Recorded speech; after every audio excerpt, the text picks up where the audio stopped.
ಜನಸಾಮಾನ್ಯರಿಗೆ ಬರೆ ಜನಪ್ರತಿನಿಧಿಗಳಿಗೆ ಭರ್ಜರಿ ಗಿಫ್ಟ್. ಯುಗಾದಿ ಹಬ್ಬಕ್ಕೂ ಮುನ್ನ ಸಿಎಂ ಸಚಿವರು, ಶಾಸಕರು, ಸಭಾಪತಿ, ಸಭಾಧ್ಯಕ್ಷರಿಗೆ ರಾಜ್ಯ ಸರ್ಕಾರ ಭರ್ಜರಿ ಕೊಡುಗೆಯನ್ನು ನೀಡಿದೆ. ವೇತನ ಹೆಚ್ಚಳದ ಮಸೂದೆ ಮಂಡನೆಗೆ ರಾಜ್ಯಪಾಲರು ಗ್ರೀನ್ ಸಿಗ್ನಲ್ ಹಾಕಿದ್ದಾರೆ.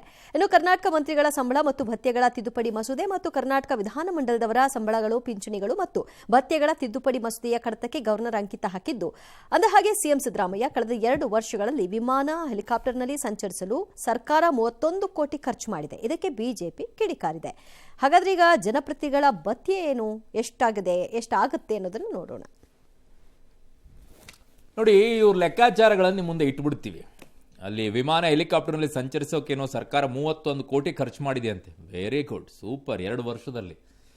ಇನ್ನು ಇವ್ರ ಲೆಕ್ಕ ನೋಡ್ಬಿಡೋಣ, ಸಂಬಳ ಎಷ್ಟು ಹೆಚ್ಚಾಗಿದೆ ಅಂತೇಳಿ. ಮುಖ್ಯಮಂತ್ರಿಗಳ ವೇತನ 75,000ದಿಂದ 1.5 ಲಕ್ಷ ರೂಪಾಯಿ. ಇಷ್ಟೇ ಅಂತ ಅನ್ಕೊಳ್ಬೇಡಿ.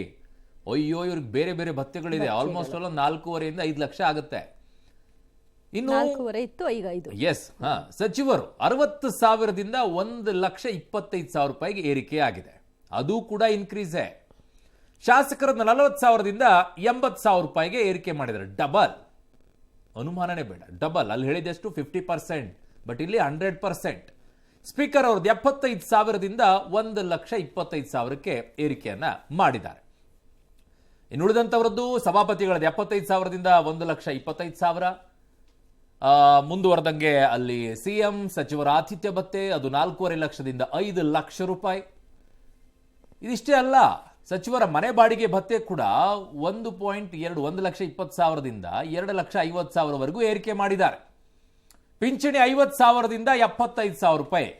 MLAಗಳು, XMLA, XMLC ಇವರೆಲ್ಲ ಇಲ್ವಾ, ಅವರಿಗೆಲ್ಲ ಪಿಂಚಣಿ. ಅದು ಹೆಚ್ಚುವರಿ ಪಿಂಚಣಿ 5,000ದಿಂದ 20,000 ರೂಪಾಯಿಯನ್ನ ಮಾಡಿದ್ದಾರೆ. ಇದೆಲ್ಲ ಎಕ್ಸ್ಟ್ರಾ ಬರೋದು. ಫಸ್ಟ್ ಕೇಳಿಸ್ಕೊಂಬಿಡಿ ಏನೇನು ಮಾತಾಡಿದ್ದಾರೆ.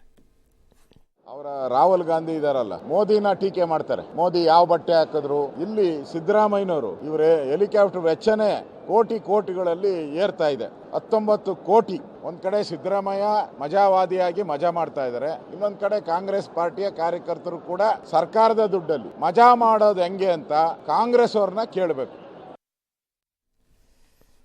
ನೋಡಿ, ಇವ್ರ ಪರಿಸ್ಥಿತಿ ಹೇಗೆ ಅಂತ ಹೇಳಿ. ಸಾಲ ಮಾಡಿ ಆದ್ರೂ ತುಪ್ಪ ತಿನ್ನಿ ಅಂತಾರೆ. ಕಷ್ಟಪಡ್ಬೇಕಾದೇನು ಇಲ್ಲ, ಏನು ಸಮಸ್ಯೆ ಇಲ್ಲ. ಅಲ್ಲ, ಕಷ್ಟಪಡ್ತಾರೆ ಪಾಪ. ಜನರ ಓಟನ್ನ ತಗೋಬೇಕಾದ್ರೆ ಕಡಿಮೆ ಇನ್ವೆಸ್ಟ್ಮೆಂಟ್ ಮಾಡಿರ್ತಾರೆ. ಅಲ್ಲಿ ಬಿಸ್ನೆಸ್ ಇನ್ವೆಸ್ಟ್ಮೆಂಟ್ ಮಾಡಿದ್ದನ್ನ ವಾಪಸ್ ತಗೋಬೇಕು ಅಂತಂದ್ರೆ ಟೆಂಡರ್ಗಳಾಗಬೇಕು. ಆ ಟೆಂಡರ್ಗಳಿಗೆ ತಕ್ಕಂತೆ ಅಲ್ಲಲ್ಲಿ ಅದೇನೋ ಹೇಳ್ತಾರಲ್ಲ, ಅದೆಲ್ಲ ಬರ್ಬೇಕಾಗತ್ತೆ. ಲಾಸ್ಟ್ ಟೈಮ್ ಎಲ್ಲ ಪೋಸ್ಟರ್ ಅಂಟಿಸಿದ್ರಲ್ಲ, ಅದೆಲ್ಲ ಬರ್ಬೇಕಾಗತ್ತೆ. ಅದಕ್ಕೆ ತಕ್ಕಂತೆ ಬರುತ್ತೆ. ಅದಾದ್ಮೇಲೆ ಇವೇನು ಅಂದ್ರೆ ಸೈಡ್ ಸ್ವಲ್ಪ ಊಟದಲ್ಲಿ ಒಂಚೂರು ಉಪ್ಪಿನಕಾಯಿ ಇದ್ರೆ ಟೇಸ್ಟ್ ಅಲ್ವಾ, ಹಂಗಂತ ಹೇಳ್ಬಿಟ್ಟು ಒಂದು 5 to 10% ಪಾಪ ಶಾಸಕರು, ಆಮೇಲೆ MLCಗಳೆಲ್ಲ ಇದಾರಲ್ಲ, ಪರಿಷತ್ ಸದಸ್ಯರು, ಅವರೆಲ್ಲ ಈ ಸಂಬಳದಲ್ಲೇನೆ ಇರೋರು ಇದ್ದಾರೆ. 5ರಿಂದ 10%.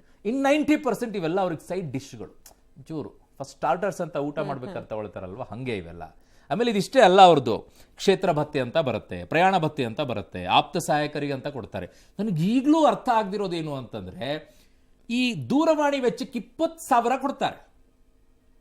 20,000 ನಂಗೆ ಅರ್ಥನೇ ಆಗಲ್ಲ. ಅನ್ಲಿಮಿಟೆಡ್ ಕಾಲ್ಸ್ಗಳು ಎಲ್ಲಾ ಕಂಪ್ನಿಗಳು ಕೊಡುತ್ತೆ. 20,000 ಏನಕ್ಕೆ ಅಂತ ಈಗಲೂ ಅರ್ಥ ಆಗ್ಲಿಲ್ಲಪ್ಪ ಅದು.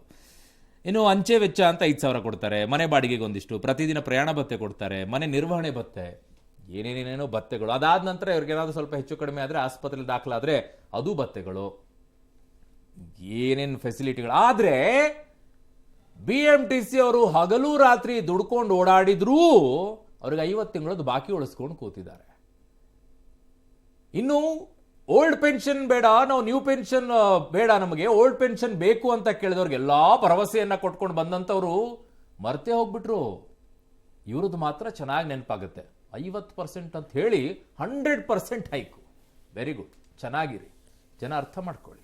ಇನ್ನು ಇಷ್ಟು ದಿನ ಬೂದಿ ಮುಚ್ಚಿದ ಕೆಂಡದಂತೆ ಇದ್ದಂತ DK ಶಿವಕುಮಾರ್, ಕುಮಾರಸ್ವಾಮಿ ಅವರ ನಡುವಿರುವಂತಹ ರಾಜಕೀಯ ಶತ್ರುತ್ವ ಈಗ ಮತ್ತೆ ಹೊರಗೆ ಬಂದಿದೆ.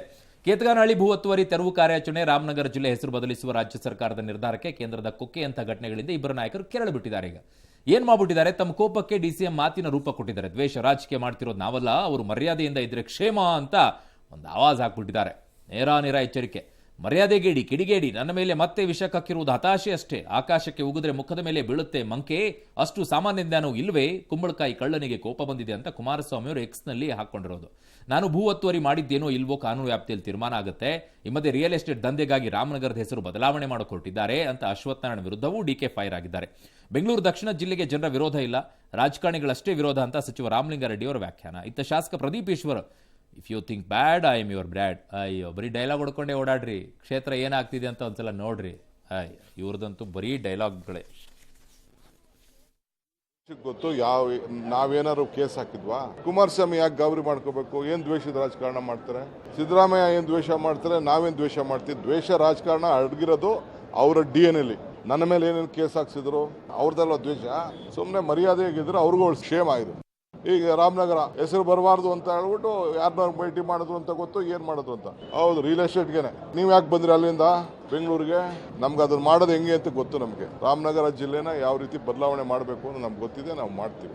ಈಗ ಯಾವ ಜನರ ವಿರೋಧನೂ ಇಲ್ಲ. ರಾಮನಗರ ಜಿಲ್ಲೆಗೆ ಬೆಂಗಳೂರು ದಕ್ಷಿಣ ಜಿಲ್ಲೆ ಅಂತ ಹೆಸರಿಟ್ಟಿದ್ದಕ್ಕೆ ಜನರ ವಿರೋಧ ಇಲ್ಲ, ಜನನಾಯಕರ ವಿರೋಧ ಇದೆ ಅಷ್ಟೇ. ನಾನು ಕರ್ನಾಟಕದ ಜನತೆಗೂ ವಿನಂತಿ ಮಾಡ್ತೀನಿ, ಲಾಸ್ಟ್ 1 year ಇಂದ ಏನ್ ಮಾಡಿದಾರೋ ಅವ್ರಿಗೆ ಇಂಟಿಗ್ರಿಟಿ ಇದ್ರೆ ದಯವಿಟ್ಟು ರಿಪೋರ್ಟ್ ಕಾರ್ಡ್ನ ಪಬ್ಲಿಷ್ ಮಾಡಕ್ಕೆ ಕೇಳಿ. ನನ್ನನ್ನ ಅವ್ರ ಟ್ವೀಟ್ ಅಲ್ಲಿ ಆಕ್ಸಿಡೆಂಟಲ್ MLA ಅಂತ ಕರೆದಿದ್ರು. If you think you are bad, I am your dad. First ನಿಮ್ ಕ್ಷೇತ್ರದಿಡಿ ಸರ್, ಏನ್ ಮಾಡಿದೀರಾ ಅಂತ ಹೇಳಿ, ಆಮೇಲೆ ಉಳಿದವ್ರದ್ದು ಕೇಳಿ ಸರ್. ಫಸ್ಟ್ ನೀವು ಇಡಬೇಕು, ಇಟ್ಬಿಟ್ಟು ನೋಡ್ರಿ ನಾನು ಹಿಂಗ್ ಮಾಡಿದೀನಿ ನನ್ನ ಕ್ಷೇತ್ರಕ್ಕೆ, ನಿಮ್ಗೆ ತೋರಿಸ್ರಿ ಅಂತ ಕೇಳಿ. ಅದನ್ನು ಬಿಟ್ಬಿಟ್ಟು if you are bad I am your dad ಅಂದ್ರೆ ಇನ್ನೊಬ್ರು ರಿವರ್ಸು ಹೇಳ್ತಾರೆ.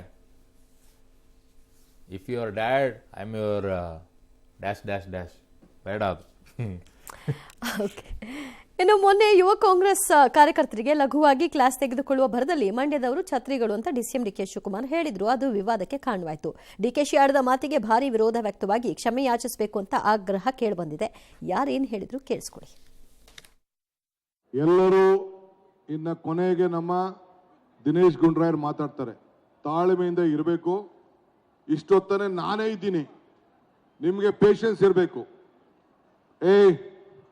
ಆ ಬಾವುಟ ಹಿಡಿರಾವೆಲ್ಲ ನಿಮ್ಮ ಮಂಡ್ಯದವ್ರದೆಲ್ಲ ಛತ್ರಿ ಆಟ ಎಲ್ಲ ನಿಲ್ಸ್ರ ಕೆಳಗಡೆ, ಆಮೇಲೆ ಕೊಡೋ ಅಂತ ಇಡ್ರ ಕೆಳಗಡೆ ಇಳಿಸಿ ಏನು ಇಳಿಸ್ಬೇಕು. ಅಧಿಕಾರದ ಮದ ಇವರ ನೆತ್ತಿಗೆ ಏನಿದೆ ಅದು ಈ ರೀತಿ ಮಾತನಾಡಿಸ್ತಾ ಇರ್ತಕ್ಕಂಥದ್ದು. ಮಂಡ್ಯ ಜಿಲ್ಲೆ ಜನ DK ಶಿವಕುಮಾರನ್ನ ಪ್ರಶ್ನೆನೂ ಮಾಡಬೇಕು. ಮೇಕೆದಾಟು ಅಂತೇಳಿ ಪಾದಯಾತ್ರೆ ಮಾಡಿ ಅಧಿಕಾರಕ್ಕೂ ಕೂಡ ಬಂದಾಗಿದೆ. ಏನ್ ಮಾಡಿದಿರಿ ಸ್ವಾಮಿ ಅಂತೇಳಿ ಅದನ್ನು ಕೂಡ ಪ್ರಶ್ನೆ ಮಾಡಬೇಕಾಗಿದೆ. ಹೇಳಿ, ಹೌದಪ್ಪ ನನ್ಗೆ ಮದ ಜಾಸ್ತಿ ಇದೆ, ನನ್ನ ಮದ ಇದ್ರೆ ಕಡಿಮೆ ಮಾಡಿ ಬಿಡೋರು. ಯಾವ ಛತ್ರಿ ಅಂತ ಹೇಳಿದ್ದೀನಿ ನಾನು? ಯಾರಿಗೆ ಹೇಳಿದ್ವಿ ಛತ್ರಿ? ಇವಂಗೇನು ನೋಡಿದ್ದೆ ಇವರು? ನಾನು ಬೇಕಾದವ್ರನ್ನ ನಾನು ಏನಾದ್ರು ಕರ್ತೀನಪ್ಪ.